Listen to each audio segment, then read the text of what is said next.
Conor McGregor and Nate Diaz have headlined two of the biggest PPVs in UFC history. So it only makes sense that the promotion would be pushing for McGregor to complete the trilogy upon returning from the second biggest boxing bout ever. Everything seems to be lining up perfectly to allow the McGregor vs Diaz rubber match to get booked. Initially, it was thought that the main event slot of the huge end-of-year UFC 219 card was the targeted destination, but that ship may have sailed. Either way, the UFC wouldn't risk announcing a fight that would render the spoils of UFC 216's headliner this weekend redundant. What's the point of an interim championship if the champion won't unify it? It's obvious who he should fight next. https://cobwhkv8lk SportsJoe at SportsJoe UK October 3, 2017. The first face seen in UFC 216 Countdown Ferguson vs Lee promo is that of Conor McGregor. While the promotion haven promised the winner of Tony Ferguson vs Kevin Lee a red panty night, they certainly don't mind insinuating that the Notorious will fight the victor. Brendan Schaub reckons that only one man in that main event could take Diaz's spot in the long queue to fight McGregor, as he explained on the Big Brown Breakdown.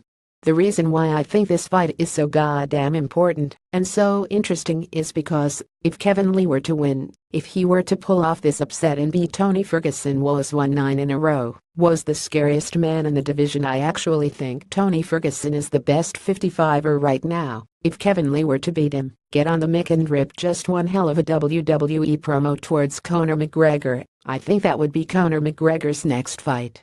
Schaub may be correct. Diaz has proven to be difficult in negotiations with the UFC in the past, while Lee's 162.92 UFC stock has continued to rise since suffering that TKO to Leonardo Santos 6 fights ago. Stranger things have happened. https://SportsJoe at SportsJoe UK October 4, 2017. If he upsets Ferguson to take the golden strap, he has the charisma and smack talk ability to get McGregor's attention. In Conor's heart of hearts, as a fighter, I think what he would do is that he matches up well with Kevin Lee. Kevin Lee is a good dance partner for him because he could sell that fight, and it would be a huge PPV. Interim belt holder, looks good, speaks well, just beat Tony Ferguson, was won 9 in a row, and he can carry his weight as far as selling a fight where Tony Ferguson really can't.